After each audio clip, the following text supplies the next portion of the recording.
a los otros judíos que estaban en Jerusalén. Y hay tanto que ver en este discurso que no lo podíamos hacer en una sola reflexión, tuvimos que hacer varias. Así que vamos a ver la última parte. Todos, hermanos, los que estamos aquí creemos, estoy convencido que creemos que Dios es poderoso. ¿Podemos decir amén si creemos así?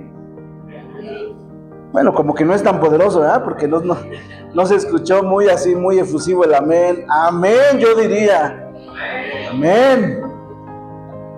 Fíjense, hermanos, nosotros decimos Dios es poderoso. Ahí les voy a ir diciendo, ¿eh? Es para que no se me duerman, hermanos. No, no es cierto. Dios todos creemos esa premisa acerca de Dios.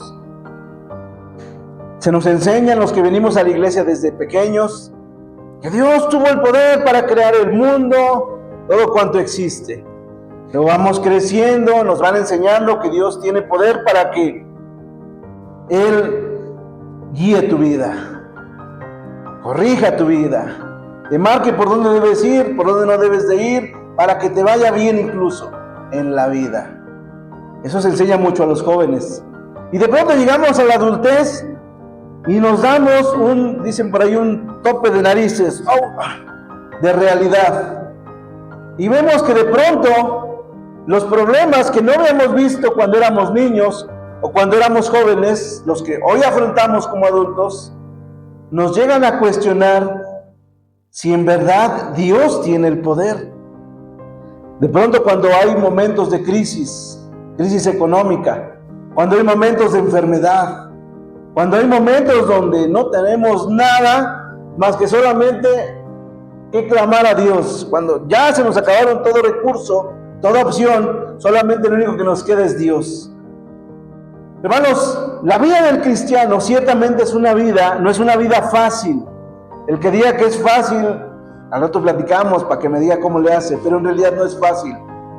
Porque ciertamente tenemos a un Dios poderoso y de pronto vivimos una vida donde tenemos muchas vicisitudes, muchas tribulaciones, muchos problemas, incluso nuestros mismos pensamientos, sentimientos, a veces nos traicionan y nos llegan a cuestionar, ¿en verdad Dios es poderoso? Entonces, ¿por qué me va así? ¿Por qué me va mal? ¿Por qué la estoy pasando mal? ¿Por qué no me siento a gusto? Hoy vamos a ver, hermanos, 3 aspectos del poder de Dios, 3 aspectos que no debemos nunca olvidar como seguidores de Cristo. Cierren los ojos antes de empezar. Señor, te ruego, Padre, que tú abras nuestra mente a tu palabra, abras nuestro corazón y podamos entender esto que vamos a meditar. Señor, bendice a mis hermanos que han tomado la mejor decisión, la de estar aquí en tu casa de oración para meditar en tu palabra. Háblanos a nuestro corazón, te lo pedimos en Jesús. Amén. Versículo 22, continúa el apóstol Pedro dando este discurso. Vosotros, varones israelitas, oíd estas palabras. Jesús Nazareno, varón de Dios aprobado por Dios entre vosotros, con las maravillas y prodigios y señales que Dios hizo entre vosotros, por medio de él, como vosotros mismos sabéis. A este, entregado por el determinado consejo y anticipado conocimiento de Dios, prendisteis y matasteis por manos de inicuos, crucificándole, al cual Dios levantó, sueltos los dolores de la muerte, por cuanto era imposible que fuese retenido por ella. Estas palabras que dice el apóstol Pedro nos van a llevar, hermanos, a reconocer algo importante respecto al poder de Dios. En primer lugar, hermanos, debemos entender, y ese es mi propósito en este punto, que podamos comprender el poder de Dios controla todo. El poder de Dios controla todo. El apóstol empieza su sermón hablando acerca de Jesús, lo vimos hace 8 días, citando la profecía, hablando de el por qué estaban hablando en lenguas, la venida del derramamiento del Espíritu Santo, y después tiene oportunidad para hablar acerca de Jesús. Y primero les resume la vida de Jesús. les hace énfasis especial acerca de los milagros de Jesús. Hermanos, deben saber que en aquel tiempo había muchos maestros de la Biblia, o de la ley, que era la Biblia en aquel tiempo. Muchos. Había gente que de pronto estudiaba, y no era que estudiaba como nosotros, que estudia un ratito y ya después ya se aprende 2, 3 cosas.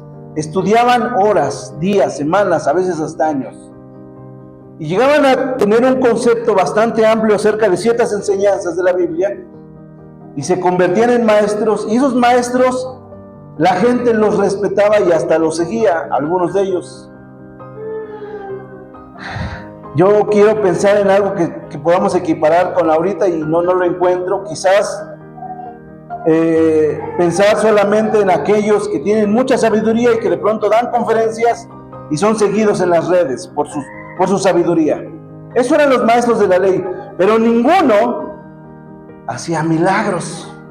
Sabían la palabra, podían estudiar la palabra, pero ninguno hacía milagros. Entonces llega Jesús, que era un maestro de la ley, aprobado por Dios, y Pedro se enfoca en decirle a la gente: miren, este hombre no solo enseñaba, hacía milagros, cosas sobrenaturales. Miren, lo que Pedro trataba de decirle a esta gente es: ustedes lo vieron, lo conocieron porque estaba en Jerusalén, ese discurso lo estaba dando en Jerusalén, la gente conocía a Jesús, ustedes lo conocieron, no podían tener duda de que este hombre tenía el sello de Dios, la aprobación de Dios.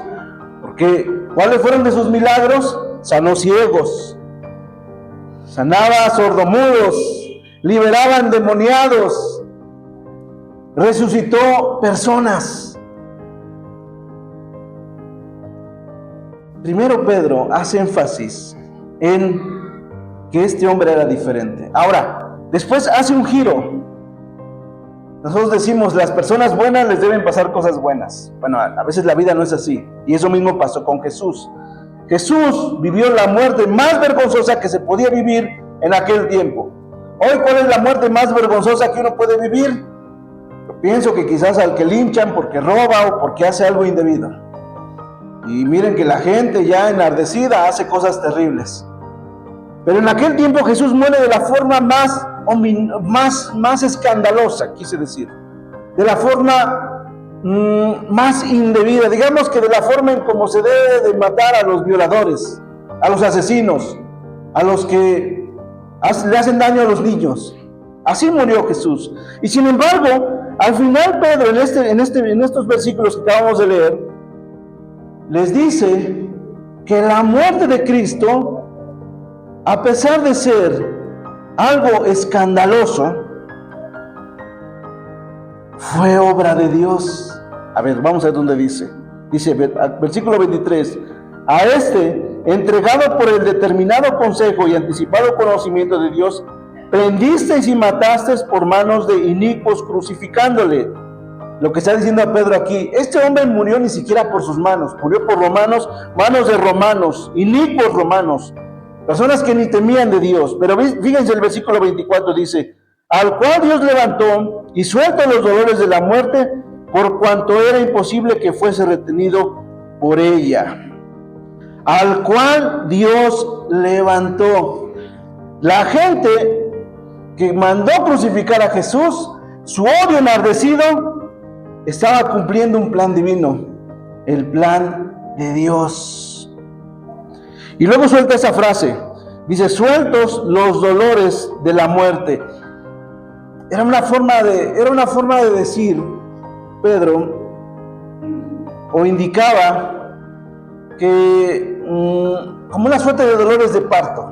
Lo que estaba diciendo elocuentemente Pedro era, el Señor estaba en una tumba y ni aún la tumba lo podía retener, la tumba podía retener ahí a Cristo. Y habla de que Dios lo levantó. Hermanos, parece un cliché cuando decimos que Dios tiene el control. ¿Tú has escuchado esta frase? Todos la escuchamos. Es más, yo creo que hasta todos la hemos dicho alguna vez, ¿no? ¿Cuándo la decimos? cuando las cosas a veces no van bien. ¿Se han dado cuenta? Porque mira, cuando todo te va bien, hermano, a veces, casi siempre, ni te acuerdas de Dios. Tienes un ascenso en tu trabajo, dices, gracias Dios, pero nada más. No dices, es la voluntad de Dios. Te ganas una herencia, te ganas un bono extra que no esperabas, no sé, tienes algo, te pasa algo fortuito en la vida. Es bueno agradecer a Dios, pero casi siempre cuando nos pasan cosas duras, es cuando decimos, es la voluntad de Dios. Hermanos, cuando decimos que todo está bajo el control de Dios, no es un cliché, hermanos, no es una bonita frase. Jesús muere, Jesús vive una vida santa, una vida donde ayuda a mucha gente, hace milagros y muere de la forma que moriría el peor de los criminales. Y sin embargo, todo estaba en el control de Dios. Miren, si Jesús no hubiera muerto y anduviera vivo cuando Pedro dice este sermón, la gente se hubiera burlado de Pedro, hubiera dicho, ese Pedro ya está borracho otra vez. Si Jesús no hubiera resucitado, las mismas autoridades podrían levantar el cuerpo y enseñárselo a la gente y decir, miren, esta fe es mentirosa, aquí está el cuerpo de Jesús, de su tal Jesús. Sin embargo, había una tumba vacía. Ahí estaba la tumba, es más, la tumba donde estaban dando el discurso no quedaba muy lejos de ahí. Uno podía ir a esa tumba e inspeccionarla. Pedro y los discípulos habían visto resucitar a Jesús y sus vidas fueron transformadas. Y ahora por eso hablan con pasión, con convicción. Déjame decirte, hermano, algo importante en este punto. No sé cómo esté tu vida, hermano. Eso solo lo sabe Dios y tú. Pero es posible que tu vida no estén marchando las cosas bien. Déjame decirte, hermano, que a pesar de que las cosas no estén marchando bien, Dios sigue teniendo el control. Dios sigue teniendo el control. Lo que le pasó a Jesús, que es algo que no meditamos fuera de la Semana Santa, en realidad, nos debe llevar, hermanos, a reconocer que a pesar de lo difícil, las cosas difíciles, duras, inimaginables que Jesús vivió, al final son los que hoy nos dan son algo que nos da salvación y nos da perdón. Y hoy nuestro Salvador está vivo y puede ayudarnos en este tiempo de necesidad. Querido hermano, ¿cómo está tu vida? No me lo digas.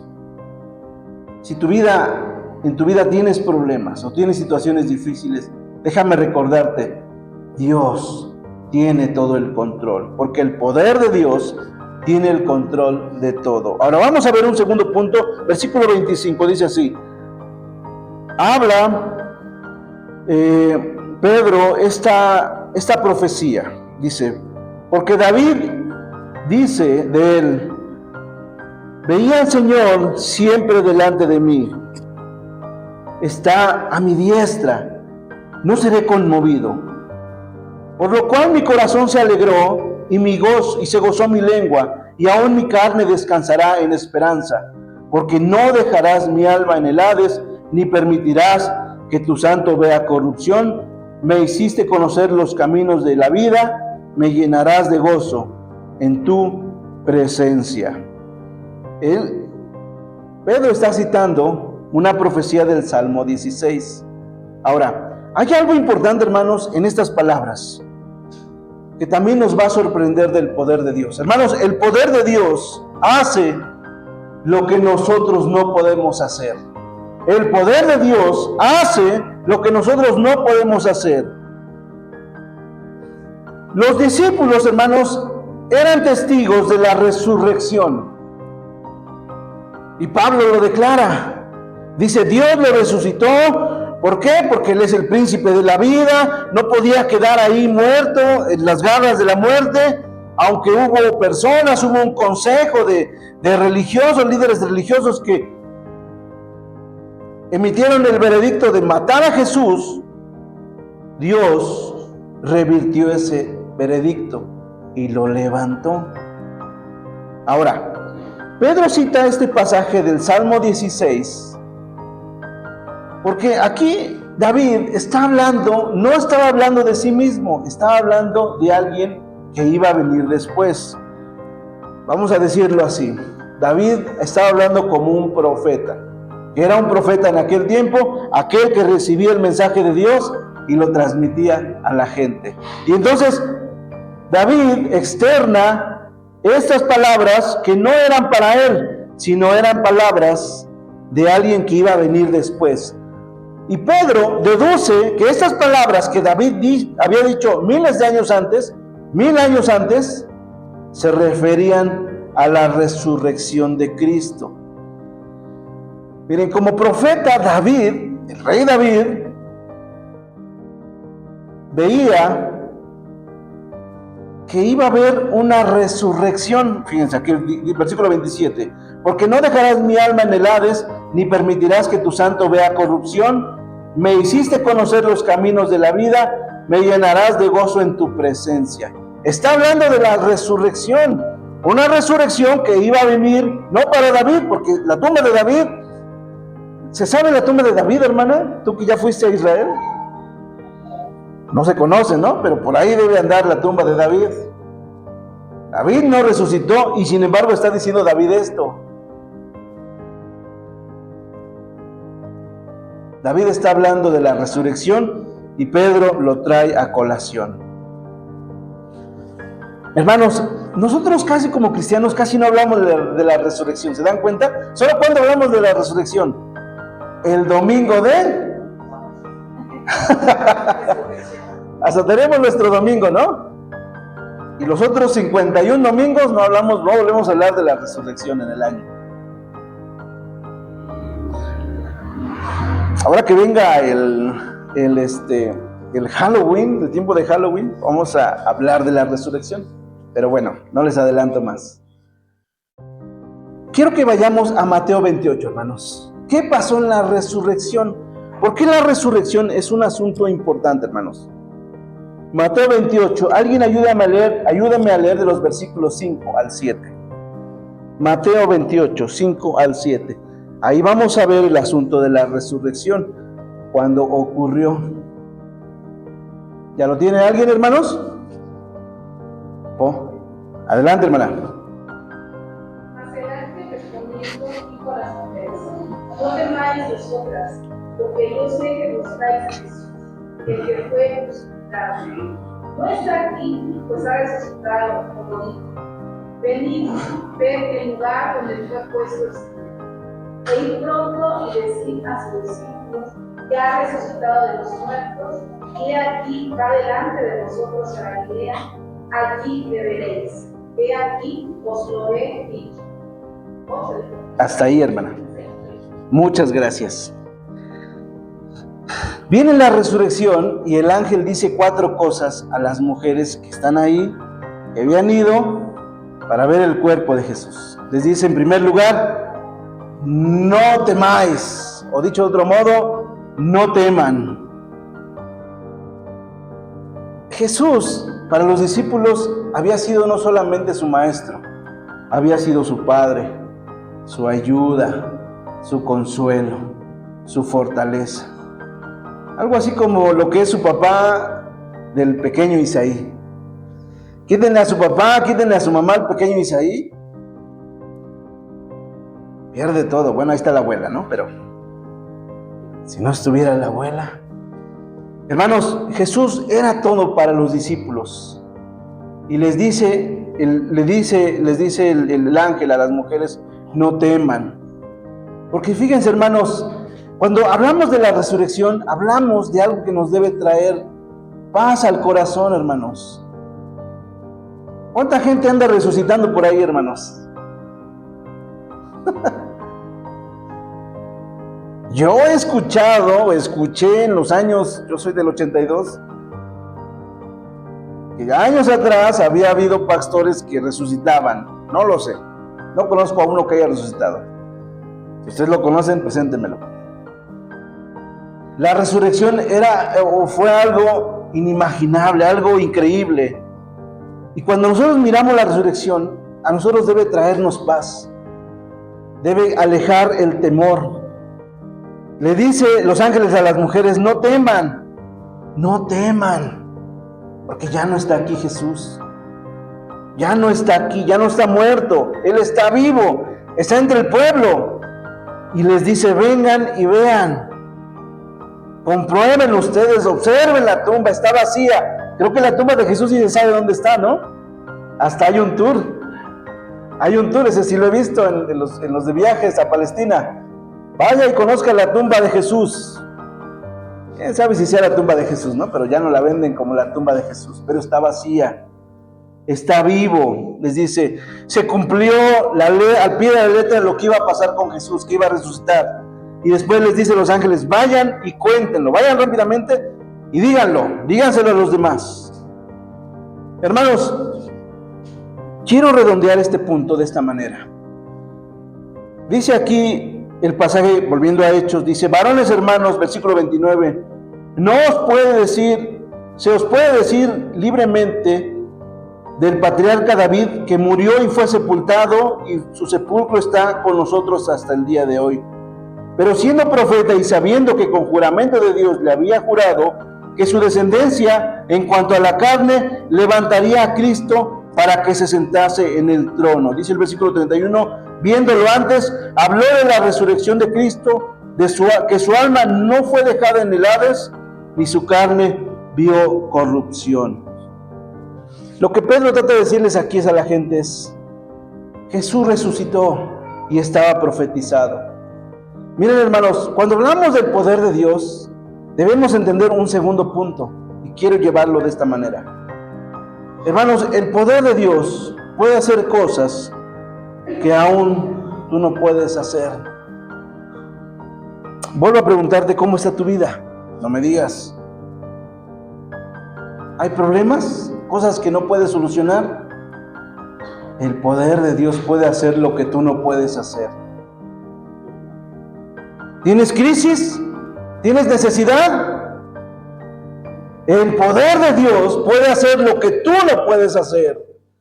A lo mejor tú te has esforzado en sortear la crisis. A lo mejor tú has hecho lo que escuchaste que debías de hacer. A lo mejor alguien, doctor, te dijo lo que tenías que hacer, lo que tenías que efectuar para salir de la crisis, pero no ha salido. Déjame decirte que aquí nos recuerda el pasaje, que el poder de Dios puede hacer aún lo que tú no puedes hacer. Querido hermano, este tema a nosotros nos debiese traer como una bocanada de aire puro, confianza en el Señor. En primer lugar, el Señor tiene todo el control de todo. En segundo lugar, el Señor puede hacer lo que tú no puedes hacer, el poder de Dios. Ahora, concluyamos esta reflexión con los versículos 32.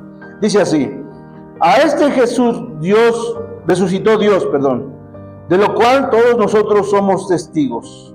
Así que, exaltado por la diestra de Dios y habiendo recibido del Padre la promesa del Espíritu Santo, ha derramado esto que vosotros veis y oís. Porque David no subió a los cielos, pero él mismo dijo el Señor a mi Señor: siéntate a mi diestra hasta que yo ponga a tus enemigos por estrado de tus pies. Hermanos, hay algo hermoso que también hace el poder de Dios, y quiero redondear este tema con este punto.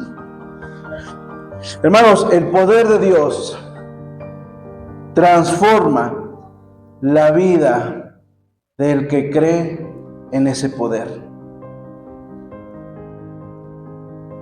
Continúa Pedro en la última parte de su sermón y dice: a este Jesús Dios resucitó. Los discípulos habían visto a Jesús. Es más, por ahí hasta Tomás se dio el lujo de meter su dedo donde entraron los clavos. Lo vieron, se gozaron, Bueno, los del camino de Emaús hasta tuvieron la oportunidad de escuchar el último sermón de él, dado a algunas personas. Pero ahora Pedro trata de decirle a la gente, a sus paisanos, que Jesús resucitara no solo es algo increíble, es algo que ya estaba profetizado. Pero miren, el Jesús resucitara era un tema relacionado con lo que estaba pasando al inicio del sermón. ¿Se acuerdan qué estaba pasando cuando Pedro comenzó ese sermón? Vino el derramamiento del Espíritu Santo y todos de pronto empezaron a hablar en lenguas. No como locos, bla, bla, bla, bla. No. De pronto unos hablaban en árabe, y luego otros en romano, luego otros en cartaginense, luego otros en arameo. Bueno, el arameo ya lo conocían los judíos. De pronto otros en celta, hispanos. Y Pedro trata de decirles a la gente, esto que ustedes están viendo tiene que ver, sí, por el derramamiento del Espíritu Santo, pero porque resucitó Jesús. Yo les dije hace 8 días, si Jesús hoy viviera aquí, 2025 años después, no habría derramamiento de Espíritu Santo. Porque aquí tendríamos al Jesús enseñándonos. Eso es algo que no está pasando, que no va a pasar y que no pasa. Pero es porque Jesús resucitó y fue exaltado que vino el derramamiento del Espíritu Santo. Ahora, toda la gente podía verlo.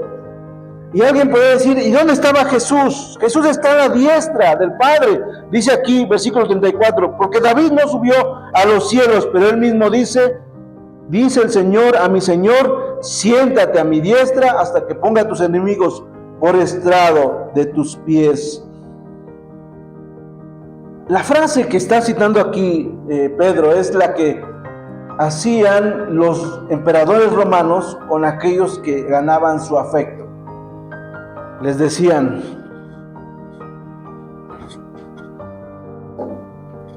aquí está el rey, siéntate, tú vas a estar a mi lado.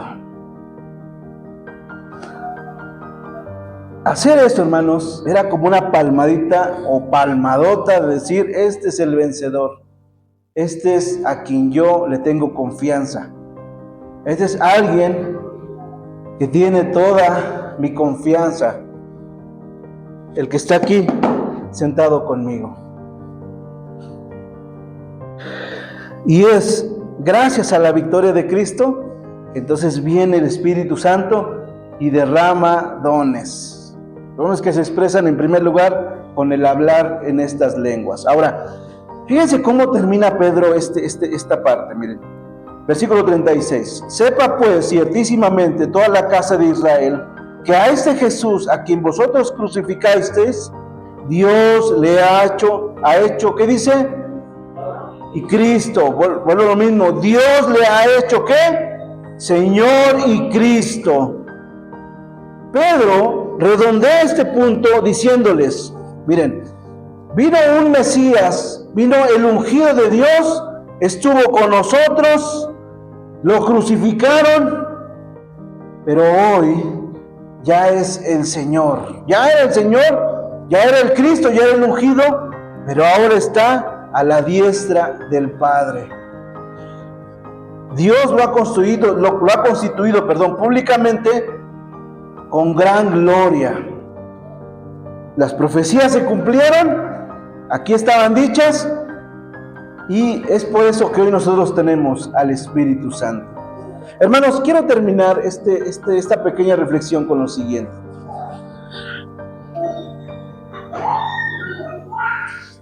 Hay un libro que después se hizo una película y se han hecho cuentos, que se llama El progreso del peregrino. ¿Se acuerdan? ¿Alguien la ha visto? ¿Alguien ha leído el libro o ha visto la película? ¿Nadie? La vamos a ver un día en la tarde. El progreso del peregrino. Es una historia que escribió un hombre, si no mal recuerdo, es un cristiano alemán, si no mal recuerdo, donde él había pasado por varias situaciones difíciles en su vida, hambre, necesidad, había sido huérfano, y a él se le ocurre escribir esta historia, como si fuera la historia de un hombre que va yendo camino a una gran ciudad. Y de pronto dice que el peregrino va a pasar por varias situaciones difíciles, pero al final, el peregrino, si confía en Dios, va a poder llegar a esa gran ciudad, a ese gran lugar a donde él va. Ahora, no se las voy a spoilear, después la vemos. Cuando hablamos, hermanos, del poder de Dios, es importante entender, hermanos, que el poder de Dios está para transformar también la vida del que cree. Querido hermano, voy a hacerte la última vez esta pregunta. ¿Cómo está tu vida, hermano? ¿Tu vida está bien? ¿Consideras que está bien? ¿O hay situaciones difíciles? Ponte de pie, hermano. Déjame decirte que hoy el poder de Dios tiene el poder, valga la redundancia, para transformar la vida de aquel que cree. A lo mejor tú ya conoces de Dios, a lo mejor tú ya conoces de Cristo, a lo mejor tú has sido cristiano por muchos años, pero tu vida no es lo que tú esperabas. Déjame decirte que Dios puede transformar tu vida si tú te atreves a creer. Dice aquí el apóstol, sepa pues ciertamente toda la casa de Israel, este Jesús a quien ustedes crucificaron, Dios ha hecho Señor y Cristo. Y hoy, hermano, tu Señor, tu Mesías, tu Salvador, quiere decirte que puede transformar tu vida.